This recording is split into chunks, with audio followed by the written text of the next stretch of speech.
کے ارواح کی بلندی کے لیے بلخص علماء عرفاء فقہاء اسدارین سید الشہداء اور بلخص وہ لوگ جو اسداری کے دوران شہید ہوئے تمام کے ارواح کے سارے ثواب کے لیے میرا اور آپ کے معلوم شامل ہیں انشاءاللہ. ایک سورہ فاتحہ تلاوت فرمائیے.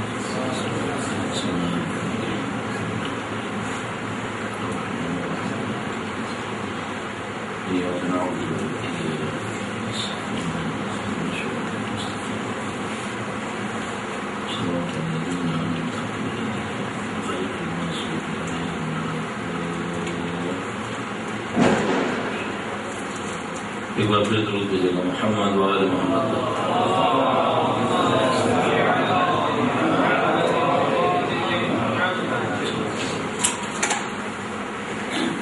أعوذ بالله من الشيطان الرجيم. بسم الله الرحمن الرحيم. الحمد لله رب العالمين والصلاة والسلام على سيد الأنبياء والمرسلين حبيب إله العالمين بالقاسم محمد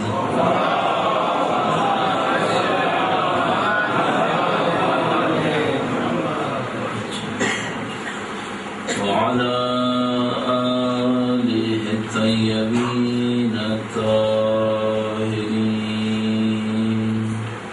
سيما بقية الله في الأراضين. قال الله تعالى في كتابه الكريم بسم الله الرحمن الرحيم. أم حسبت أن أصحاب الكهف والرقيم كانوا من آياتنا عجبا. درود بھیجے محمد وعلى محمد.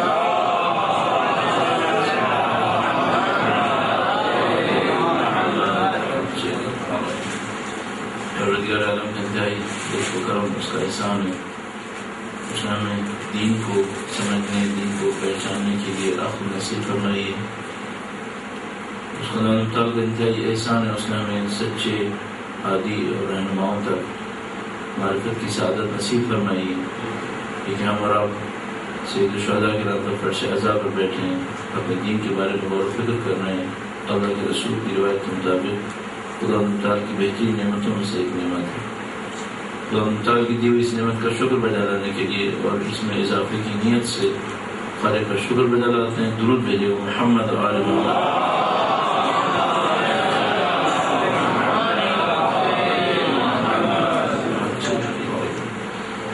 پروردگار عالم نے انسان کو عقل و شعور کے ذریعے سے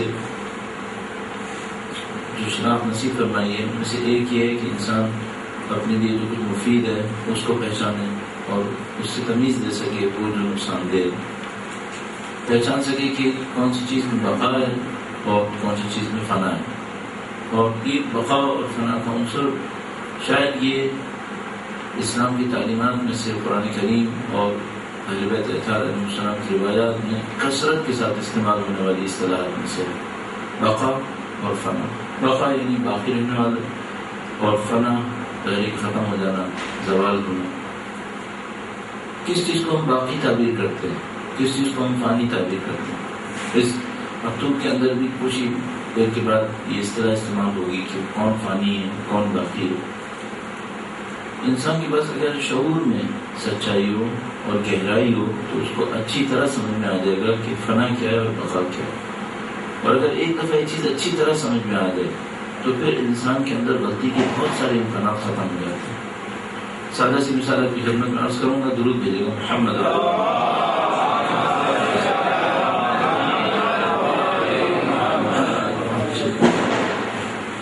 اگر آپ سے کوئی یہ کہے کہ ایک وقت انسان بہت اچھا کھانا کھائے، اس کی لذت زیادہ ہے یا انسان اپنی اولاد کو کسی کامیابی تک پہنچتا دیکھے اس کی لذت زیادہ ہے؟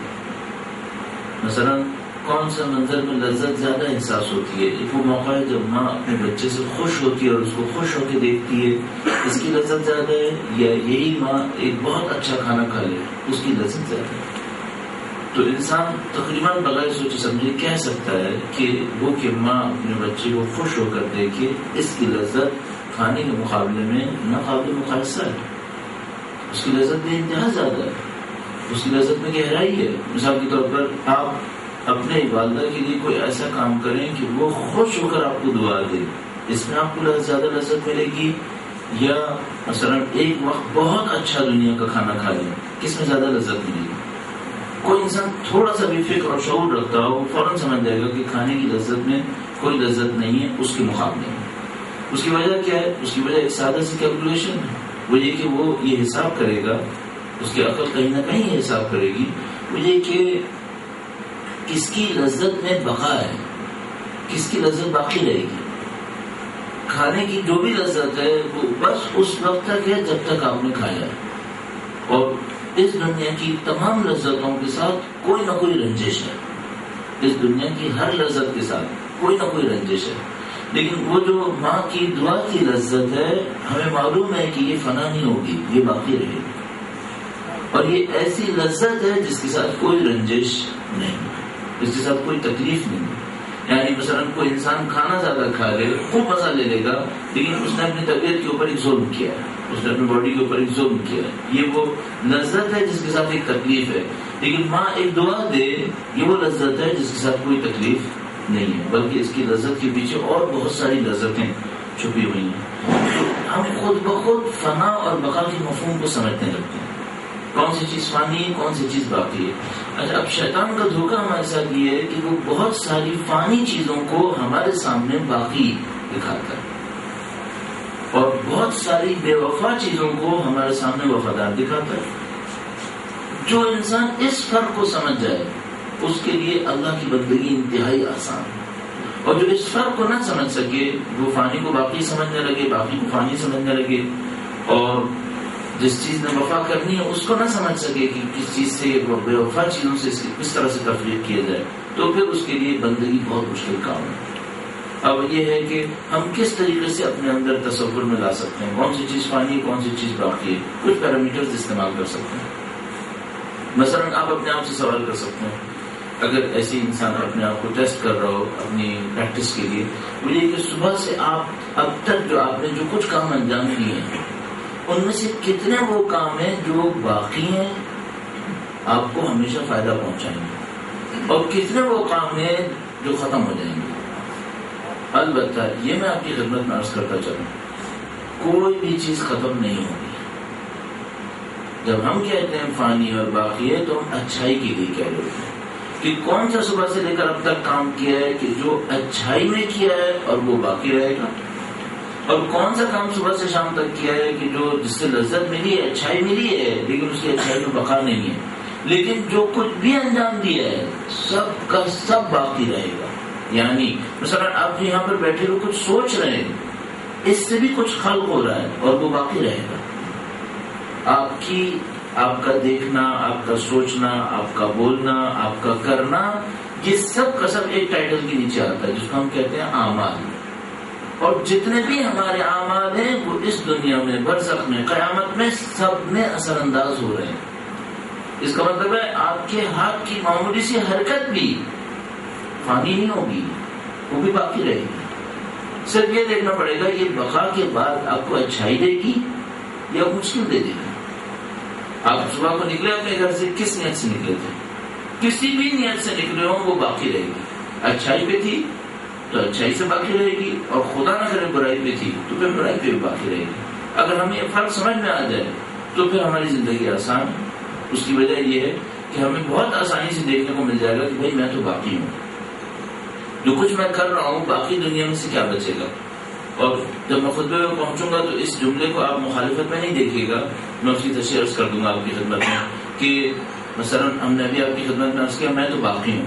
یہ جو میں باقی ہوں اور وہ جو میں فانی ہوں وہ کون سے دو حصے ہیں؟ میرا جسم ہے جو فانی لیکن میری روح وہ باقی رہے گی.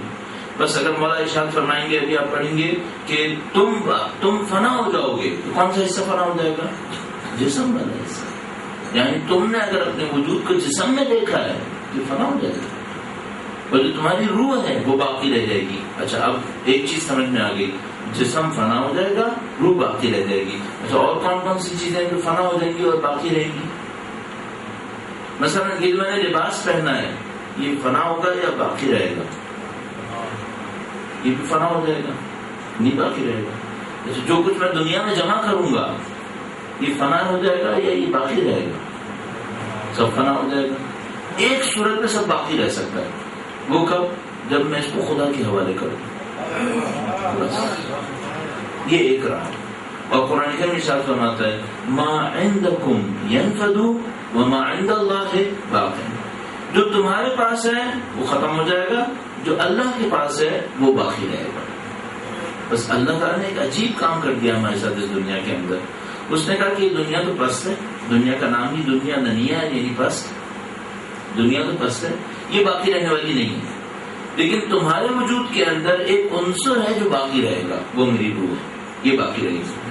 چونکہ تم دنیا کے اندر بھیجے گئے ہو ایک ایسی روح کے ساتھ جو باقی رہے گی, اور اس دنیا نے باقی نہیں رہنا, تو تمہیں ہم ایک ایسا طریقہ بتا دیتے ہیں کہ تم باقی روح کے لیے یہاں سے چیزیں لے جا سکتے ہو, جبکہ یہاں کی چیزوں میں باقی رہنے کی گنجائش تھی نہیں. یہاں کی ساری چیزوں نے ختم ہونا تھا, لیکن اللہ نے کہا کہ تمہارے پاس ایک راستہ ہے. وہ راستہ کیا ہے؟ خدا منتخب فرماتا ہے جتنی چیزوں کو میری خاطر کرو گے, جتنی چیزوں کو میری خاطر خرچ کرو گے, جتنے اعمال کو میری خاطر انجام دو گے, میں اپنی تبعیت اور بندگی کی خاطر ان سب کو باقی کر دوں گا. اور جو کچھ تم اپنے لیے کرو گے وہ سب پہ فانی ہو جائے گا. اچھا اب دیکھیے گا آپ کے وجود میں قطعاً روح ہے جس نے قطعاً باقی رہنا ہے. اب پوچھیے گا 24 گھنٹے میں اس باقی روح کے لیے کیا کچھ کیا؟ یہ تو میں نے 24 گھنٹے عرض کیا. کبھی زندگی میں ٹائم آئے گا, سب پر آتا ہے, سب پر ہی وقت آتا ہے, کبھی نہ کبھی مرنے سے پہلے اس کو ایک حساب کرنا ہوتا ہے. مجھے کہ میں نے آگے کیا بھیجا ہے. قرآن کریم نے بار بار لکھا ہے, اس طرح آپ نے دیکھی ہوئی قرآن کریم قدمت ایدیہم بما قدمت ایدیہم. یہ لوگ کیوں موت سے ڈرتے ہیں؟ موت سے اس لیے ڈرتے ہیں کہ جو انہوں نے آگے بھیجا ہے وہ اچھا نہیں. قرآن کریم میں ارشاد فرمایا. اور اگر کسی نے مرنے سے پہلے آگے چیز اچھی بھیجی ہو اسے کوئی خوف نہیں ہے. اس کی بہت نفیس تشبیہ مولا ارشاد فرمائیں گے. بس 2-3 عنصر ہیں جس کے اوپر اپنی زندگی میں توجہ دیتے رہیے گا. نمبر 1, آپ کی زندگی میں باقی کیا ہے, آپ کی زندگی میں فانی کیا ہے. جو آپ زندگی گزار رہے ہیں تو یہ باقی چیزیں کیا بچا کے رکھنا ہے, اور وہ جو کچھ اس کے علاوہ ہے وہ تو سب فانی ہے, تو سب مٹ جائے گا, اس میں سے کچھ نہیں بچنے کا. جتنا کچھ میں اور آپ استعمال کریں گے وہ فنا ہوتا چلا جائے گا. ہمیں باقی کو ڈھونڈنا پڑے گا, ہم نے باقی کیا رکھا, اور وہ ہمارا سرمایہ ہوگا جو ہمیں جا کر ملے گا, جو مولا بھی ارشاد فرما رہے ہیں. درود بھیجیے گا محمد علیہ.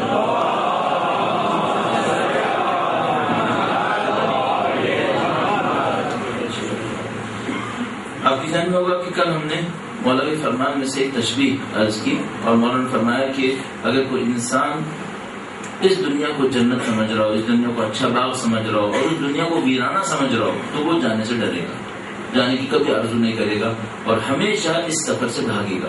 لیکن اگر کوئی اس دنیا کو اپنے لیے بیابان سمجھتا ہو اور آخرت کو اپنے لیے پرسبز سرسبز و شاداب وادی سمجھتا ہو, تو وہ ہمیشہ جانے کے لیے بےتاب رہے گا, سختیوں کو بھی تحمل کرے گا, سفر کا خرچہ بھی دے گا, رضا کی بدمزگیوں کو بھی برداشت کرے گا. مولانا نے یہ سب ارشاد فرمایا. اب اس کے بعد انہوں نے ارشاد فرمایا کہ اصلاح نفس کرو, اپنے اور دوسرے کے درمیان ہر معاملے میں اپنی ذات کو میزان قرار دو, جو اپنے لیے پسند کرتے ہو وہی دوسروں کے لیے پسند کرو. اس کے بعد فرمایا تھا آگے جا کر کہ یاد رکھو کہ خود پسندی صحیح طریقہ کار کے خلاف اور عقل کی تباہی کا سبب ہے. خود پسندی امام نے بالکل ایک لائن کے اندر بیان کیا, خود پسندی بدترین چیز ہے, اپنے آپ کو اس سے بچانا. اچھا اگر ہم عقل مند ہوں، چونکہ عقل کی تباہی کے خلاف خود پسندی ہے، عقل کی تباہی کے لیے خود پسندی ہے. تو اگر میں عقل مند ہوں تو میں کیا کروں گا؟ سب سے پہلے خود پسندی کو نکال دوں گا. پہلے خود پسندی کسے کہتے ہیں؟ خود پسندی جیسے کہ لفظ ظاہر ہے، خود کو پسند کرنا، خود کو پسند کرنا. اچھا ہو تب بھی پسند کرنا، برا ہو تب بھی پسند کرنا. یعنی جو میں کر رہا ہوں وہ صحیح ہے، چاہے صحیح ہو چاہے غلط ہو.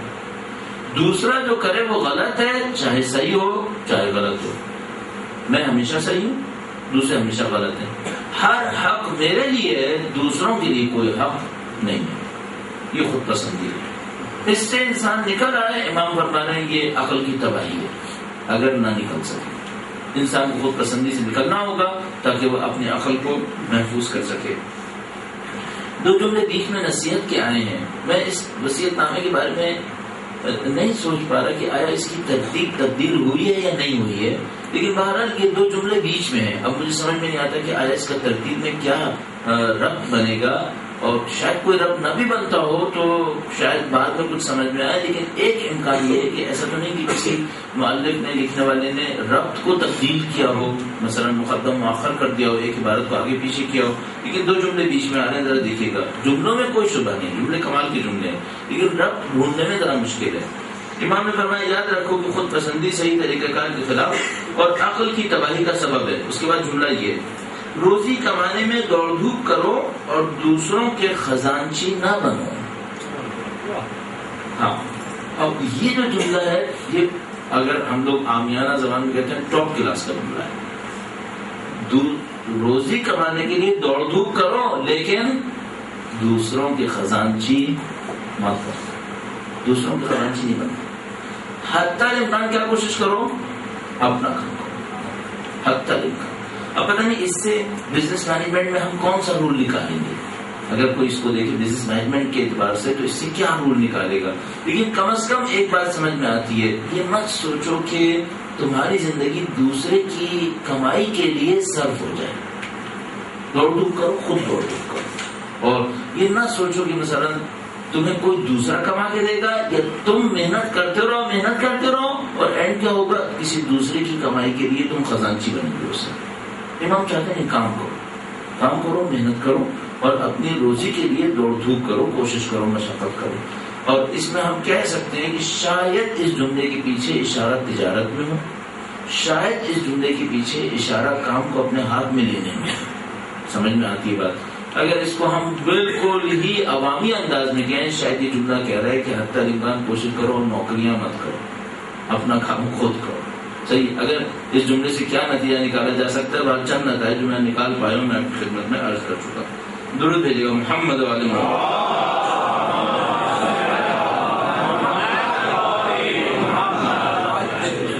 ایک بار پھر درود بھیجیے گا محمد والے.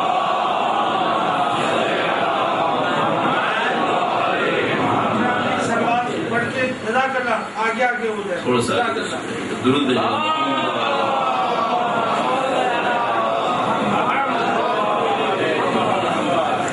سلامتی قائم آل محمد، برائے ظہور عزیز زہرا امام مہدی علیہ السلام، بلند سلوات.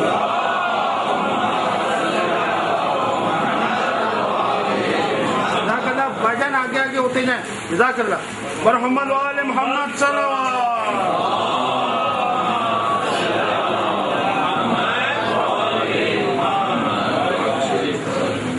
میں چاہ رہا تھا کہ عربی کی عبارت ڈھونڈ لوں. اس نہج البلاغہ کی لکھائی میں ایک مشکل ہے کہ جہاں پر عربی ہے اس کے سامنے اردو نہیں ہے.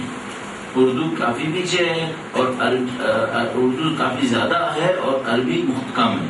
تو عربی کے سامنے اردو نہیں آتی، عربی کہیں اور چلی جاتی ہے، اردو کہیں اور چلی جاتی ہے. یہ جو آپ کے سامنے آپ یقین آپ کے گاؤں کے اندر ہو گئی ہے، اس میں یہ مشکل ہے. تو اس کی عربی ایک اور جگہ پر ہے اور اس کے اندر امام نے جو جملہ ارشاد فرمایا تھا میں آپ کی خدمت میں عرض کرنا چاہ رہا تھا. فرمایا تھا وَاعْلَمْ أَنَّ الْإِعْجَابَ ضِدَّ الصَّوَابِ وَآفَةُ الْأَلْبَابِ. جان لو کہ اعجاب یعنی عجب، خود پسندی، ضد الصواب یہ صحیح راستے کے خلاف ہے، وآفَةُ الْأَلْبَابِ اور یہ عقل کی آفت ہے. ٹھیک ہے. اس کے بعد فرمایا فَاسْعَ فِي كَدْحِكَ. کدح کہتے ہیں روزی کمانے کی جدوجہد کو. فَاسْعَ فِي كَدْحِكَ یعنی تم روزی کمانے کے لیے سخت جدوجہد کرو. ولا تکن خازنا لغیرک، اور تم دوسروں کے خزانے کے نگہبان مت بنو، جس کو انہوں نے ترجمہ فرمایا دوسرے کی خزانچی مت بنو. ٹھیک ہے. اب اس میں بہت سارے مفاہیم ہو سکتے ہیں. میں نے کہا کہ ایک شاید عام مطلب یہ ہوگا کہ اپنا کام کرو اور اپنے کام کے اوپر محنت کرنے کی کوشش کرو. اچھا، اس کے بعد یہ سمجھ لیجیے کہ جملہ بیچ میں معترضہ کے طور پہ آیا اور اس کے بعد بات پھر متصل ہو گئی اسی خود پسندی والی بات سے، اور یوں ارشاد فرمایا اگر سیدھے راہ پر چلنے کی توفیق تمہارے شامل حال ہو جائے تو انتہائی درجے تک بس اپنے پروردگار کے سامنے تذلل اختیار کرو. یعنی اگر سمجھتے ہو سیدھے راستے پر چل رہے ہو تب بھی عجب سے دو چار نہ ہو، خود پسندی سے دو چار نہیں ہو. اگر تم سمجھتے ہو سیدھے راستے پر چل رہے ہو تو خدا کے سامنے ذلت دکھاؤ، خدا کے سامنے اپنے آپ کی حقارت دکھاؤ. اور ایک جملہ صحیفہ سجادیہ میں انتہائی نفیس جملہ، ہر جملہ نفیس ہے لیکن یہ جملہ انتہائی عجیب ہے. فرمایا خدا تو جتنا اپنے بندوں کے سامنے مجھے عزت دے، مجھے اپنی نظروں میں اتنا ہی کم کر دے. بہت عجیب تعبیر ہے. یعنی جتنا بندوں کے سامنے عزت دے رہا ہے ایسا نہ ہو کہ میں بھی اپنے آپ کو صاحب عزت سمجھنے لگوں، مجھے اپنی نظروں میں اتنا ہی کم کر دے، میں اپنی ذلت کو سمجھنا شروع کر دوں. اچھا، اگر ایسا نہیں ہوا تو کیا ہوگا؟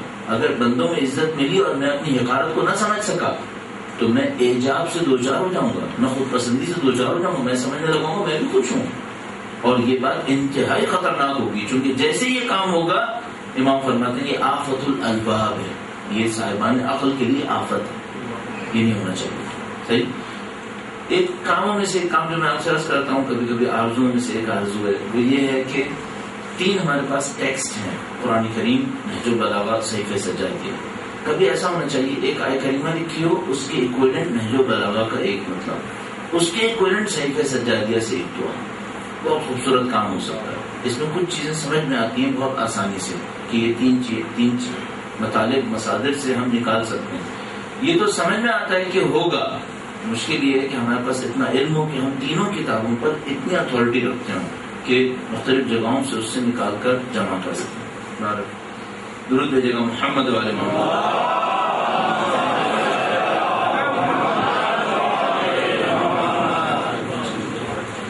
اب یہ کہ انسان خود پسندی سے دوچار نہ ہو، اس کا ایک راستہ امام نے بیان فرمایا، اور وہ یہ ہے کہ اپنی موت کو یاد کرے، اپنی موت کو یاد کرے، اپنے سفر کو سوچے کہ کہاں جا رہا ہے.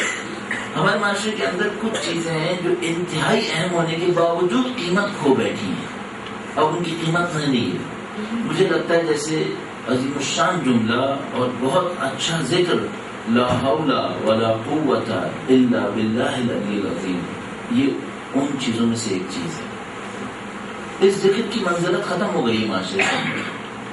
اور یہ میں آپ کی خدمت میں عرض کرتا چلوں، کم از کم سوشل سائنس کی طالب علم ہونے کے ناطے اچھی طرح مجھے سمجھ میں آ رہا ہے کہ ہماری سوسائٹی میں جان بوجھ کر بعض چیزوں کے اوپر لطیفے بنائے گئے تاکہ ان چیزوں کا وقار ختم ہو جائے. مثلا مجھے یاد ہے میں نے بچپن کے اندر کوئی کامیڈی ڈرامہ دیکھا تھا جس کے اندر ایک شخص کی کامیڈی میں یہ حصہ تھا کہ وہ یہ جملہ پڑھتا تھا اور جیسے وہ پڑھتا تھا لوگ اس پہ ہنستے تھے. یہ کیا ہوا ہے؟ یہ اللہ کی عظمت کی نشاندہی کرنے والے ایک جملے کو ہم نے مذاق کا نشانہ بنایا، اس کے وقار کو ختم کر دیا، لہذا لا حول ولا قوت ہمارے مذاق کے طور پر ہو گیا. اور جب بھی کسی معاشرے میں سے، اب ایک قانون، جب بھی کسی معاشرے میں سے مقدسات کے اوپر مذاق ہونے لگے، آپ سمجھتے ہیں اس کا زوال بہت نزدیک آ گیا، اس کا زوال نزدیک ہے. مثال کے طور پر چھوٹی سی ایک اور مثال عرض کروں، آیا قربانی کا جو جانور ہے وہ مسخرے کے لیے مناسب موضوع ہے؟ یہ حضرت ابراہیم کی قربانی کی یاد میں ایک جانور لیا گیا ہے جس کو اللہ کی راہ میں قربان ہونا ہے، اور اس کا مقام اور اس کی منزلت اتنی ہے کہ خدا تعالیٰ فرماتا ہے کہ یہ جو جانور تم نے اونٹنی کے اوپر نشان لگایا کہ یہ قربان ہوگی، یہ اللہ کی نشانیوں میں سے ایک نشانی ہے.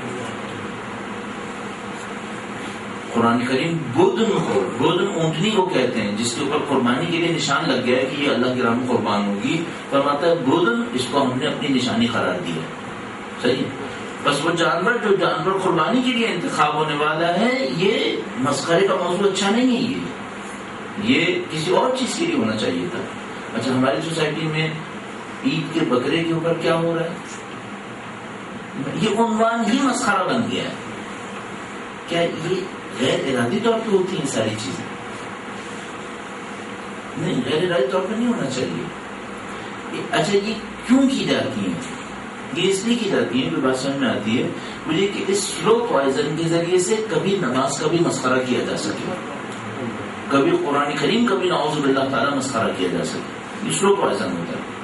تو وہ چیزیں مقدس کہ جس کے اوپر حساسیت کم ہے پہلے اسے مذاق کا نشانہ بنایا جاتا ہے، پبلک کو اس کا عادی بنا دیا جاتا ہے.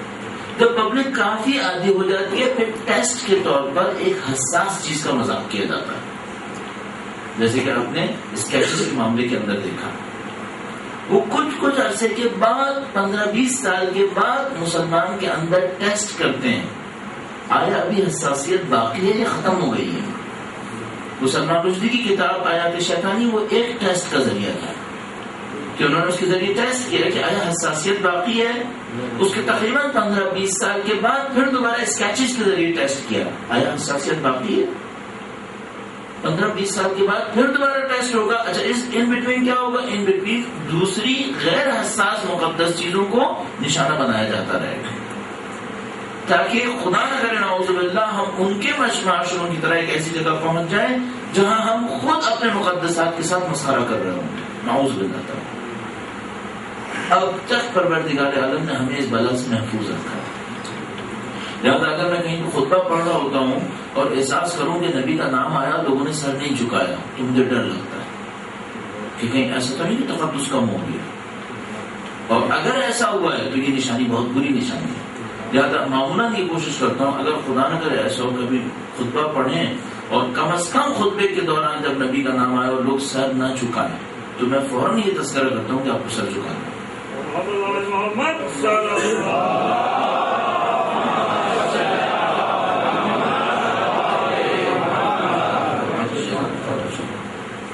بس یہ طریقہ کار رہے گا کہ ہم اپنے اندر جو مقدسات ہیں ان کا احترام کریں. بات میں نے کہاں سے شروع کی تھی اور میں کہاں تک آ گیا؟ عرض یہ تھا کہ ہمارے معاشرے میں کچھ چیزوں کا مقام کم ہو گیا، جیسے جملہ لا حول ولا قوت الا باللہ العلی العظیم. اور اس مقام کو کم کرنے میں مسخروں اور لطیفوں کا کردار بہت زیادہ ہے.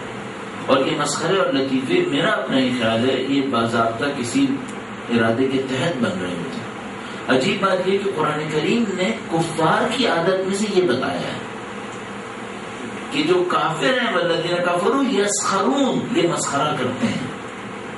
عجیب ہے، قرآن کریم نے کفر کی عادت میں سے یہ بات بتائی کہ کفر کی عادتوں میں سے ایک عادت یہ کہ یہ مسخرہ کرتے ہیں. اور آگے جا کے ایک جملہ آئے گا اسی وصیت نامے کے اندر کہ تم مسخرے کی کوئی بات نہیں کرنا کرو. امام اپنے فرزند کو ارشاد فرمائیں. اچھا مسخرے میں اور مزاح میں ہنسنے میں ایک فرق ہے. مسخرہ ہم کسے کہتے ہیں؟ مسخرہ ہم کہتے ہیں کسی ایسی چیز کا جو مقدس ہے اس کی مقام کو کم کرنے کے لیے اس کا مذاق اڑایا جائے. ورنہ انسانوں کے درمیان دوست احباب کے درمیان لطف ہو مزاح ہو اس کی کوئی ممانعت نہیں ہے، لیکن اس لطف و مزاح کے لیے کوئی مقدس چیز نشانہ بنے اس کی ممانعت ہے. یہ اسلام قبول نہیں کرتا. لہذا کافروں پر آیت کریمہ نازل ہوئی کہ یہ بیٹھ کر قرآن کا مذاق اڑاتے ہیں تو مسخرہ کرتے ہیں. تو انہوں نے قرآن کریم نے کہا کہ یہ جب ان سے کہا جائے گا کہ مسخرہ کیوں کرتے ہیں تو وہ کہتے ہیں ہم مسخرہ نہیں کر رہے تھے، ہم مذاق کر رہے تھے. تو خدا مطالعہ فرماتا ہے کہ کیا اللہ اور اس کے رسول کا نام مذاق کے لیے ہے؟ کیا یہ مذاق کی چیزیں ہیں کہ تم کہتے ہو مذاق کرتے ہو؟ مذاق بھی کیوں کرتے ہو ان کے ساتھ؟ یہ مذاق کا مورد نہیں ہے. مورد مذاق کا تمہاری اپنی زندگی کی دوسری چیزیں ہو سکتی ہیں. تو اس پہ ہوشیار ہے انشاءاللہ. اور ان باتوں میں سے جن کا مقام کم ہو گیا ہے یہ موت کا ذکر ہے. ہمیں اس بات کی پریکٹس بہت کم رہی ہے کہ موت کا ذکر کیوں اہم ہے. اچھا ہم سمجھنے لگے کہ ٹھیک ہے یہ کوئی تکلیف دہ چیز ہے جس کا تذکرہ کبھی کبھی ہو جانا چاہیے. ہم نہیں سمجھ پاتے اس کا تربیت میں کیا کردار ہے. موت کا ذکر ڈرانے اور وحشت ایجاد کرنے کے لیے نہیں ہے. موت کا ذکر ایک حقیقت کو یاد دلانے کے لیے. یہ بالکل ایسے ہی ہے جیسے ایک بچے کے فائنل ایگزام ہونے اور اس کے والدین اس کو یاد دلاتے ہیں بیٹا آپ کا ایک فائنل ایگزام بھی ہونا ہے. صحیح. تو کیا بچوں کو وحشت زدہ کرنا چاہتے ہیں؟ اس کو ڈرا دھمکانا چاہتے ہیں؟ نہیں، ڈرانا دھمکانا نہیں چاہتے. ایک ریمائنڈر ہے کہ بیٹا ایک ریالٹی ہے. آپ ایک کلاس کے اندر ہیں، اس کا ایک ایگزام ہونا ہے. موت کیا ہے؟ ڈرانے دھمکانے کے لیے نہیں، ڈرانے دھمکانے کے لیے ایک ریالٹی ہے. ریالٹی کیا ہے؟ اس دنیا میں ہمیشہ نہیں رہنا ہے، کہیں اور جانا ہے. طے شدہ بات ہے، یہ تو کوئی ڈھکی چبھی چیز نہیں ہے. آپ کو کہیں اور جانا ہے، جہاں جانا ہے اس کے لیے تیاری کر لیجیے. بالکل جیسا ہم کسی بچے سے کہتے ہیں کہ تمہارا ایک ایگزام ہونا، ایگزام کی تیاری کرو. امام فرماتے ہیں کہ دیکھو تمہارے سامنے دشوار گزار اور دور دراز راستہ ہے جس کے لیے بہترین زاد راہ کی تلاش اور بے قدر کفایت توشہ کی فراہمی، اس کے علاوہ سبک باری ضروری ہے. امام فرما رہے ہیں اس لمبے سفر کے لیے 3 چیزیں چاہیے. درود بھیجے گا محمد علیہ محمد.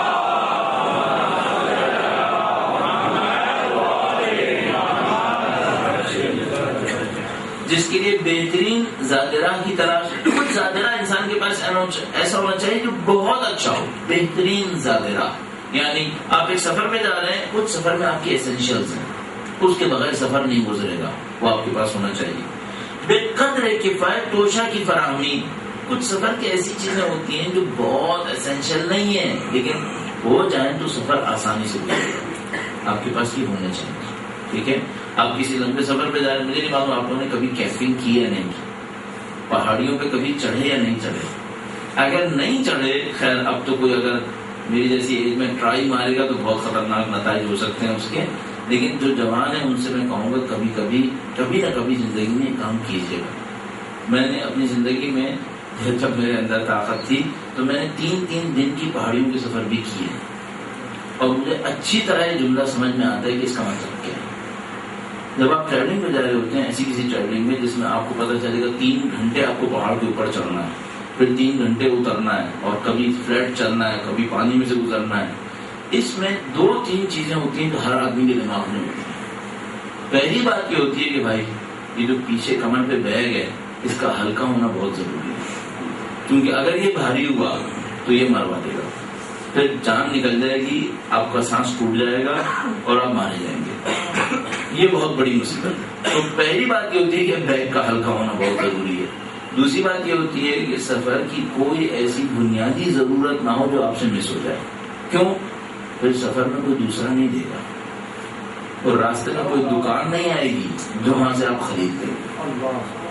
جس کے پاس جو ہے وہ نہیں دے گا، آپ ہی کے پاس ہونا ہے. یہ بس پہلا قانون تو یہ کہ بھائی یہ بیگ کا ہلکا ہونا بہت ضروری ہے. نمبر 2، حسب ضرورت جو بنیادی ترین چیزیں چاہیے وہ آپ کے پاس ہونا بہت ضروری ہے، نہیں ہوئی تو دوسرا نہیں ملے گا. نمبر 3، کچھ چیزیں ایسی ہیں جو بہت بنیادی تو نہیں ہیں، آپشن میں ہے کہ آپ چاہیں تو لے لیں چاہیں تو نہ لیں، لیکن اس احتیاط کے ہاتھ رکھیے گا کہ بیگ بھاری نہ ہو جائے. تو یہ جو ٹریولنگ ہوتی ہے، یہ جب ہم چلنے لگتے تھے تو بہت زیادہ سوچ بچار کرتے تھے. یعنی بعض اوقات ایسا ہوتا تھا کہ مثلا 200 گرام کی کوئی چیز کو بھی بار بار دیکھتے تھے، اس کو رکھنا ہے نہیں رکھنا ہے تو 200 گرام، لیکن جب 3 دن لگیں گے نا تو 200 گرام 200 کلو ہو جائے گا اٹھا کے، اور بہت برا حشر ہوگا. یہ سب ہے. امام کیا فرما رہے ہیں؟ فرما رہے ہیں کہ تمہارے سامنے ایک دشوار گزار دور دراز راستہ ہے جس کے لیے بہترین زاد راہ کی تلاش، بے قدر کفایت توشہ کی فراہمی، اس کے علاوہ سبک باری ضروری ہے، ہلکا رہے گا. لہذا اپنی طاقت سے زیادہ اپنی پیٹھ پر بوجھ نہ لادو. اپنی طاقت سے زیادہ اپنی پیٹھ پہ بوجھ مت لادو. اٹھانا بہت دشوار ہو جائے گا. اتنا لادو جتنا اٹھا سکو، کہ اس کا بار تمہارے لیے وبال جان بن جائے گا. اور اس کے بعد ایک انتہائی خوبصورت تعلیم.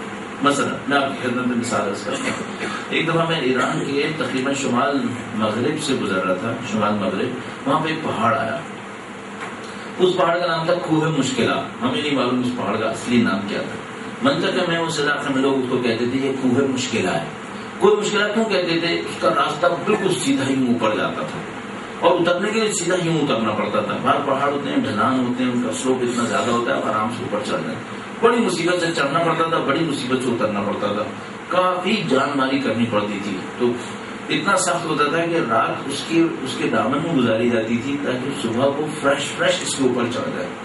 لوگ کہتے تھے اگر آپ نے صبح کہیں اور سے موو کیا، دوپہر یہاں پہنچے تو پھر آپ دوپہر کے بعد یہاں نہیں چڑھ سکتے، کیونکہ آپ اتنے تھکے ہوئے ہوں گے کہ آپ بیچ میں پھنس جائیں گے. تو بہتر یہ ہے کہ آپ دوپہر کے بعد شام اور رات یہیں گزارتے ہیں، اگلی دن صبح چڑھیے گا.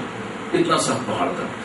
ایک عجیب لطف کی بات تھی وہاں پر جو میں ابھی عرض کرتا چلوں اس سے پہلے کہ آگے بڑھوں.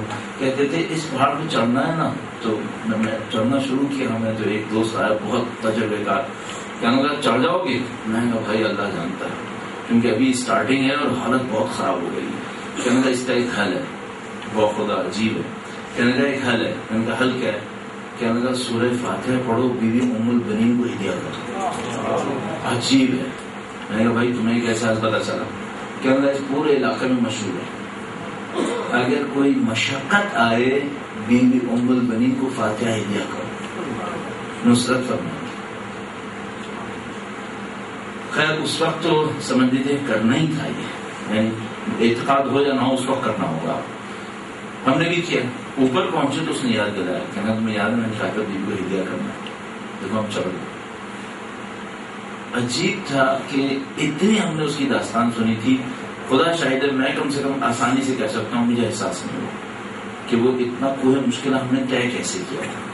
اور اس نے کہا تھا کہ ہم نے ریپیٹڈلی یہ تجربہ کیا ہے کہ ہم نے بیوی کے نام پر اپنی جسمانی مشکلات کو حل کیا ہے. خدا جانتا ہے. بیوی کی عظمت پہ درود بھیجیں محمد والا.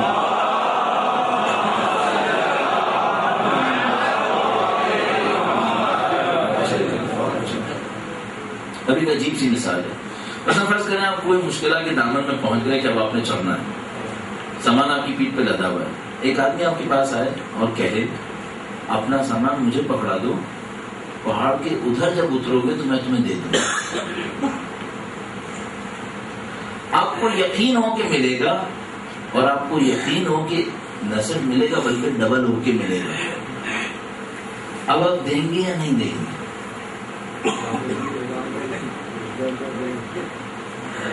تو اس دنیا میں اللہ کے نام پہ اس کے بندوں کو کیوں نہیں دیتے تھے؟ جملہ دیکھے. لہذا اپنی طاقت سے زیادہ اپنے پیٹھ پر بوجھ نہ لا دو کہ اس کا بار تمہارے لیے وبال جان بن جائے گا. اور جب ایسے فاقہ کش لوگ مل جائیں کہ جو تمہارا توشہ اٹھا کر میدان حشر میں پہنچا دیں, اور کل کو جب تمہیں اس کی ضرورت پڑے گی تمہارے حوالے کر دیں, تو اسے غنیمت جانو اور جتنا ہو سکے اس کی پشت پہ رکھ دو, کیونکہ وہ پہنچائے گا. اور اللہ کہتا ہے کہ یہ تم نے اس کو نہیں دیا, یہ مجھے قرض دیا ہے. وہ کہیں کہتا مجھے اس کو دیا ہے. فرماتا من یقرض اللہ قرضا حسنا ویضاعفہ لہ اضعافا کثیرا. کون ہے جو اللہ کو قرض دے تاکہ وہ اس کو کئی گنا برابر کر کے بڑھا کے دے دے. تو امام نفیس تعبیر فرماتے ہیں کہ اگر تم ایک دشوار گزار سفر پہ ہو, سامان تمہارے پاس کافی زیادہ ہے, ایک بندہ کہ مجھے دو, میری پشت پہ لا دو, میں اٹھا کے لے کے جاؤں گا, اور تم جہاں پہ پہنچو گے وہاں میں تمہیں پہنچا دوں گا. تو دینا ہی نہیں دینا. امام فرماتے کیوں نہیں دیتے؟ کیونکہ ہو سکتا ہے, اس کے بعد امام کیا فرماتے ہیں, کیونکہ ہو سکتا ہے کہ پھر تم ایسے شخص کو ڈھونڈو اور نہ پاؤ. پھر قیامت کے دن جب سوال کی باری آئے گی کہ اتنا سامان کیوں لائے, اس وقت تم ڈھونڈو گے کاش کوئی ہے جو یہ بوجھ اٹھائے. اب بوجھ خود اٹھانا ہے, اب کوئی اور نہیں ہے. اور جو تمہاری دولت مندی کے حالت میں تم سے قرض مانگ رہا ہے, اس وعدے پر کہ تمہاری تنگ دستی کے وقت ادا کرے گا, تو اسے غنیمت جانو. خدا کیا فرما رہا ہے؟ خدا فرما رہا ہے تم اپنی دولت مندی کے عالم میں مجھے قرض دو, جب تم فقیر بنو گے میں تمہیں ادا کر دوں گا. کیوں نہیں دیتے؟ خدا فرما. اچھا اس کا مطلب کیا ہے؟ بہت سارا قرض دینا ہے؟ نہیں, جتنی بھی استطاعت ہے, جتنا کو سمجھ میں آتا ہے کہ اس کی مجھے قیامت کے دن ضرورت پڑے گی, کم سے کم اتنا تو دے. جتنا آپ سمجھ رہے ہیں کہ بھائی مثلا آپ کے پاس 1 لاکھ ہے, اور آپ سمجھ رہے ہیں کہ اس میں سے مجھے قیامت کے دن 2000 چاہیے, تو 2000 دے دو. اور اگر آپ سمجھ رہے ہیں کہ اس 1 لاکھ میں سے کافی چاہیے, تو کافی دینا پڑے گا, تاکہ جو آپ دیں وہ آپ کو وہاں پر صحیح و سالم اضافہ ہو کر مل جائے انشاءاللہ. درود بھیجے گا محمد و آل محمد.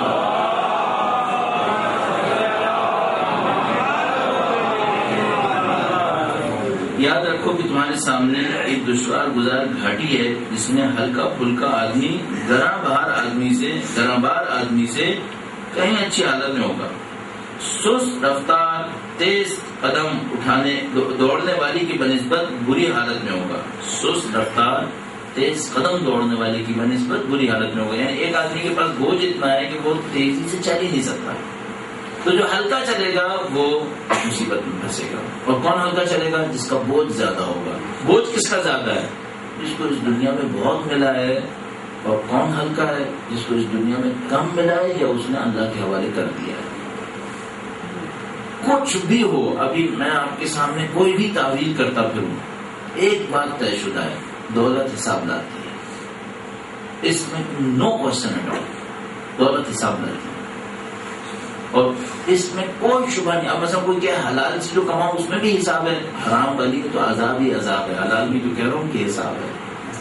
وہ تو مولانا خود ارشاد فرمایا, مالی و دنیا, مجھے دنیا سے کیا کروں, حلالہ حساب و حرام و عقاب. یہ جملے کو برعکس فرمائی, حرام و عقاب و حلال و حساب. کہ فرمایا کہ حرام میں عقاب ہے, عذاب ہے, حلال میں حساب ہے. حلال جو کمایا اس میں حساب ہے. بس دنیا کی کوئی بھی دعا کرنے سے پہلے یہ ذہن میں رکھیے گا, حساب دینا ہے. چاہے حرام سے تو پھر تو مسئلہ ہی ختم ہو گیا, وہ تو پھر عذاب ہی عذاب آ گیا. حلال میں ہے حساب, اس میں حساب دینا پڑے گا. تو کوئی کچھ بھی ہو, دولت اپنی کسی بھی فارم میں ہو, ذمہ داری لائے گی, چاہے کچھ بھی ہو جائے. آپ کوئی بھی آسائش تصور کر لیں. اچھا آپ دیکھیں نا, کیسے ہو سکتا ہے خدا ایک بندے کو دنیا میں بھی محروم رکھے اور آخرت میں بھی مصیبت میں ڈالے, اور ایک بندے کو دنیا میں آسائش میں رکھے اور آخرت میں اس سے اسی برابر حساب لے جو وہ سختی والے کا دے رہا ہے. کیسے ہو سکتا ہے؟ عدل کے خلاف ہے. مثلا صاف بات یہ, اگر خدا نے مجھے مثلا دین کی وجہ سے عزت دی ہے, میرا حساب زیادہ سخت لے گا اس بندے کے مقابلے میں جس کو دین کی بنیاد پہ سختی اٹھانی پڑتی ہے. بھائی میں مولوی ہونے کے ناطے دین کی بنیاد پر عزت لے رہا ہوں, اور ایک آدمی دین کے نام پر سختی اٹھاتا ہے, کس کا حساب آسان ہوگا؟ اس کا آسان ہوگا جو دین کے نام پہ سختی اٹھاتا ہے. اور مجھے جو دین کے نام پہ عزت ملتی ہے, مجھے حساب دینا ہے, اس کا ان تمام عزتوں کا حساب دینا ہے. کہ بھائی فلاں موقع پہ تم دین کے نام پہ کھڑے ہوتے تو تمہارا احترام کرتے تھے, مجھے ان تمام احتراموں کا حساب دینا پڑ جائے گا.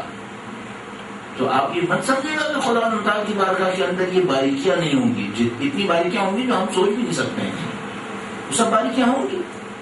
تو چاہے دولت لے لیں, چاہے عزت لے لیں, شہرت لے لیں, کوئی بھی چیز لے لیں, کہیں سے بھی آئی ہے, حلال سے ہی کی بات ہو رہی ہے. حرام تو خیر مسائل ہی مسائل ہیں, حلال میں حساب ہے. سست رفتار تیز قدم دوڑنے والی کی بنسبت بری حالت میں ہوگا. اس راہ میں لامحالہ تمہاری منزلت جنت ہوگی یا دوزخ. یہ سفر ہے, اس سفر کے اینڈ میں یا جنت ہے یا دوزخ, اس سے علاوہ نہیں. زیادہ اترنے سے پہلے جگہ منتخب کر دو. امام فرمایا تم سفر شروع کرنے سے پہلے سوچو تم کس اینڈ پہ پہنچنا چاہتے ہو, جنت میں پہنچنا چاہتے ہو, کہیں اور جانا چاہتے ہو. کیونکہ عجیب حقیقت, کیونکہ موت کے بعد خوشنودی حاصل کرنے کا موقع نہیں ہوگا. موت آ گئی, اللہ کی رضایت حاصل کرنے کا چیپٹر تمہاری طرف سے کلوز ہو, اب تمہارے ہاتھ میں کچھ نہیں. یقین رکھو کہ جس کے قبضے قدرت میں زمین و آسمان کی خزانے ہیں, اس نے تمہیں سوال کرنے کی اجازت دے رکھی ہے. درود بھیجے گا محمد و آل محمد.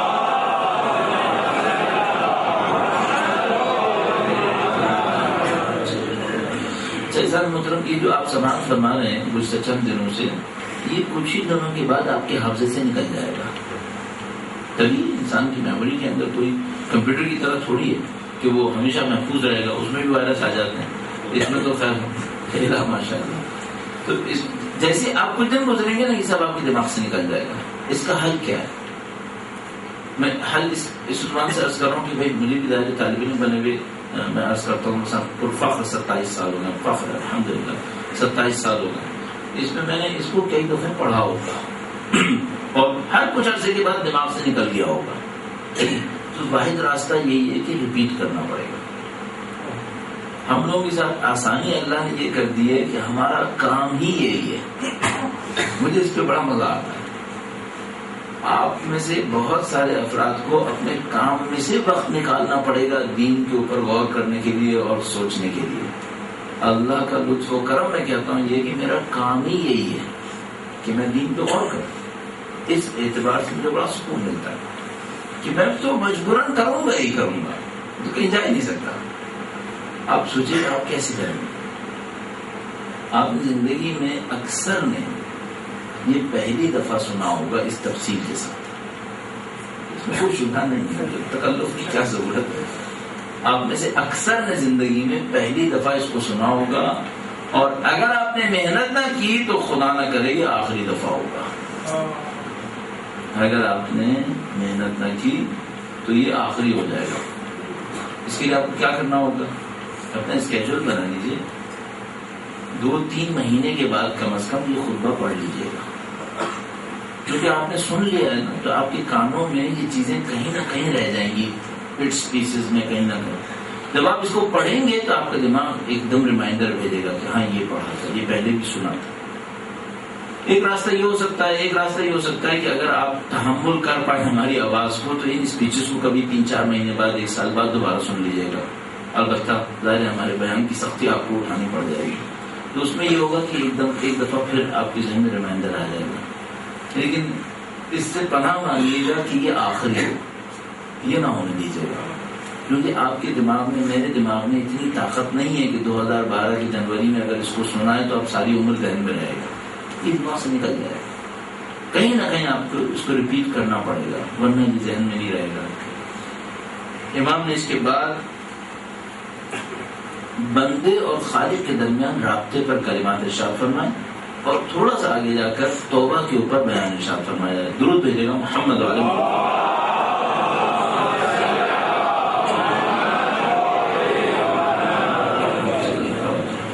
ایک زمانے میں جب میں خود سوچتا تھا توحید کے اوپر کہ میری زندگی میں توحید کا کردار کیا ہونا چاہیے، رزق کے معاملے میں بالاخص جو بندگان خدا رزق کی سختی میں مبتلا ہوتے ہیں، وہ جس کو اس وقت سختی میں نہیں دیکھ رہے تو سمجھ رہے ہوتے ہیں اس نے کبھی سختی نہیں اٹھائی ہوگی. نہیں، ایسا نہیں ہے. اکثر لوگوں نے جن کو آپ اس وقت رزق کے معاملے میں آسانی میں دیکھیں گے انہوں نے کبھی سختی اٹھائی ہوتی ہے.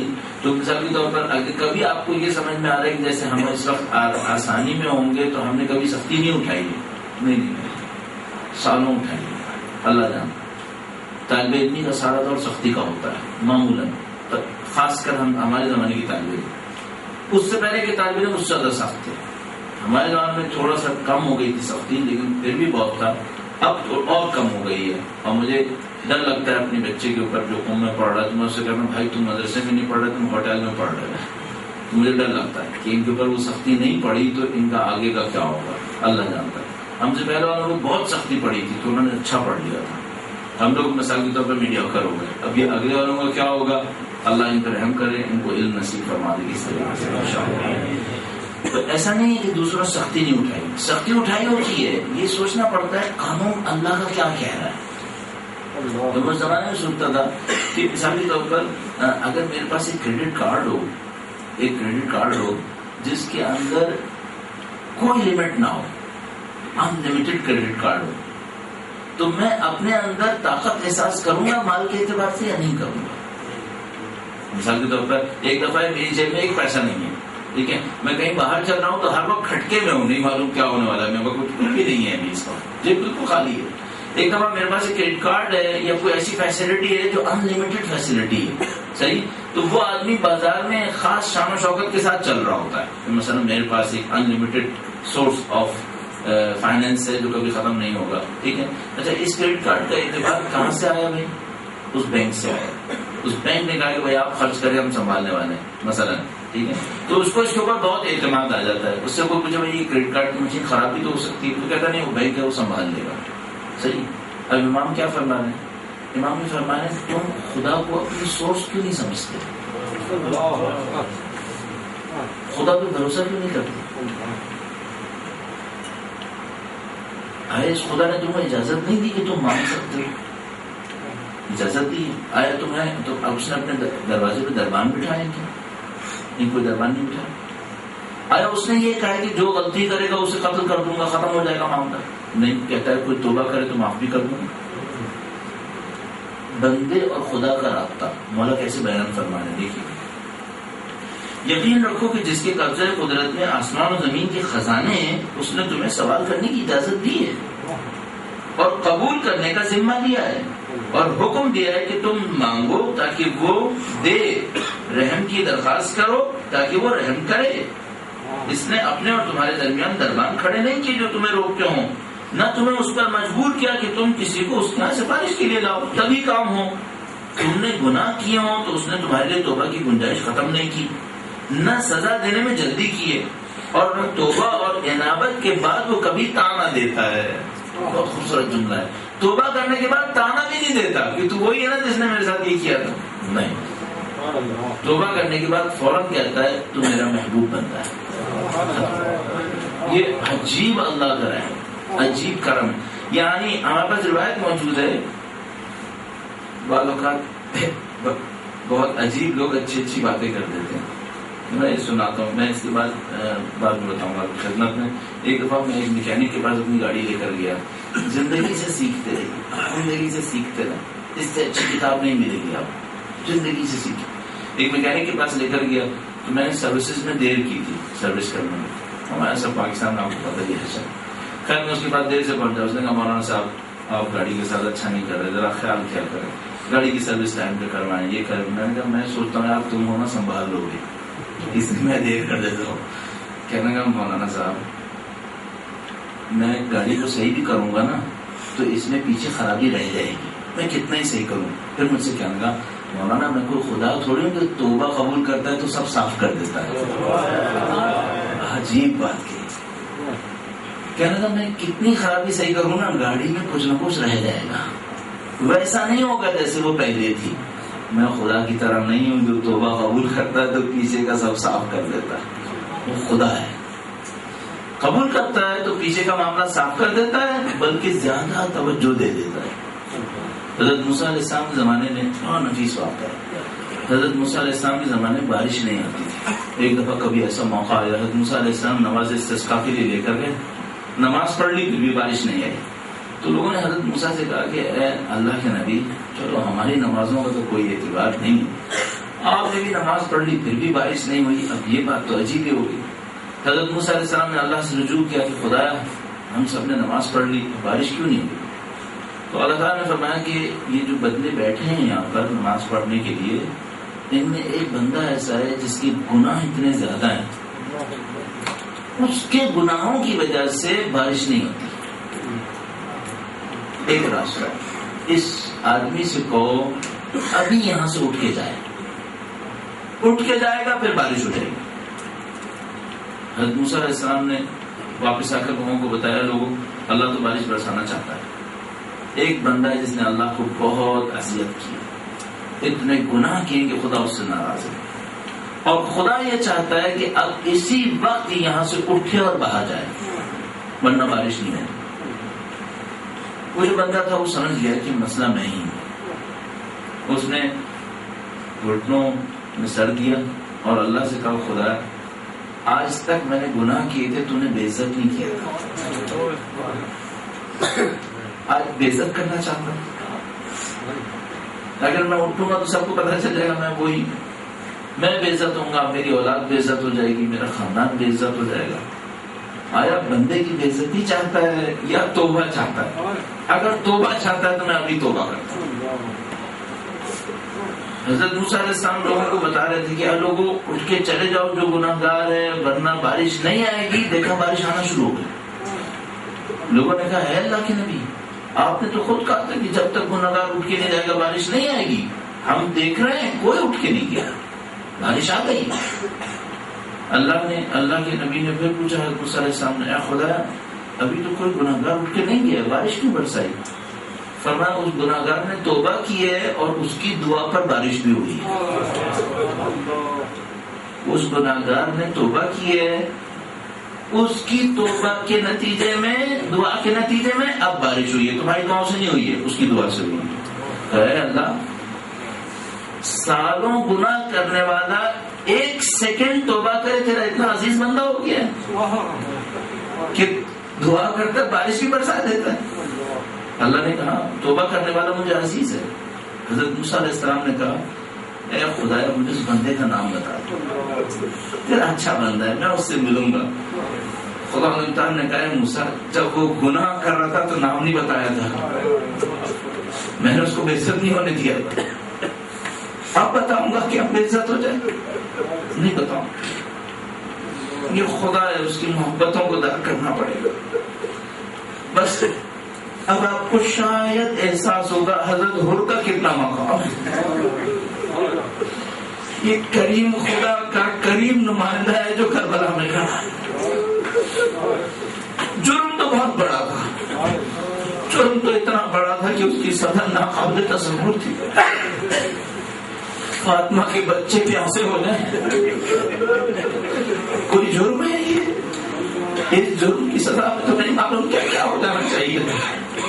کوئی سیدہ کے بیٹے کا راستہ روک لے، یہ جرم بہت بڑا جرم تھا. اس در کریم کے سامنے ایک دفعہ آ کر کہا مولا میری معافی قبول ہے. یہ تو شہادہ کریم خدا کے کریم نمائندے تیری معافی بھی قبول ہے. مولا اگر معافی قبول ہے تو میں قربانی دوں گا، اپنی قربانی سے اپنے خون کے ذریعے سے اپنے الزام کو صاف کروں گا. نہیں معلوم ہمارے پاس روایت میں کہاں تک اس کی سندیت ملے گی. آیا ان کے بیٹے واقعی سگے بیٹے تھے یا کوئی بھائی تھا خدا جانتا ہے. ان سے پہلے کسی کو روانہ کیا ہے. حضرت حر نے اپنے سے پہلے کسی عزیز کو روانہ کر دیا.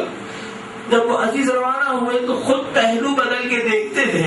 ان لوگوں نے کہا کہ اگر اس کی محبت اتنی زیادہ عزیز تھی تو اس کو بھیجا کیوں تھا؟ کہا میں دیکھتا ہوں کہ علی اکبر جب جائیں گے تو میرے مولا بھی بڑا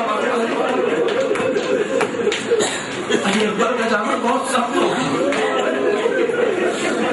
یہ امتحان بھی دے دیا حضرت حر نے.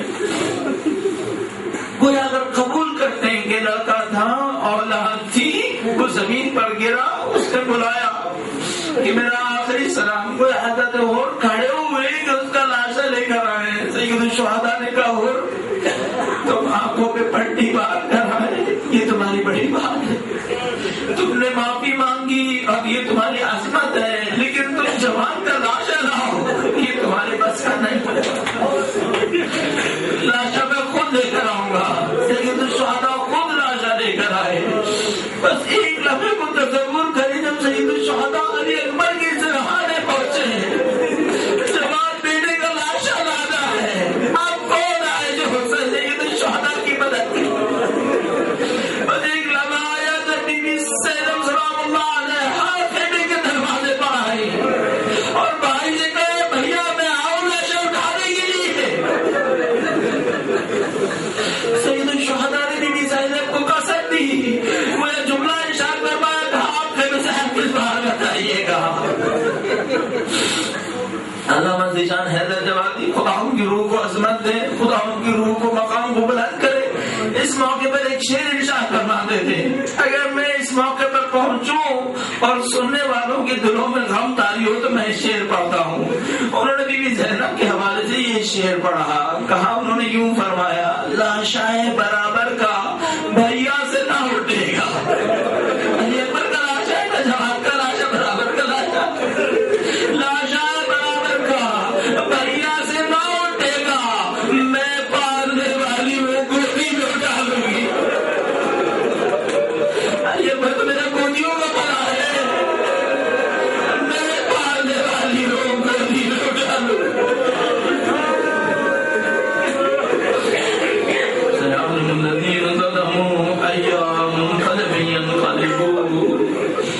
پروردگار تجھے واسطہ محمد و آل محمد کا اس قلیل کو ہم سے قبول فرما.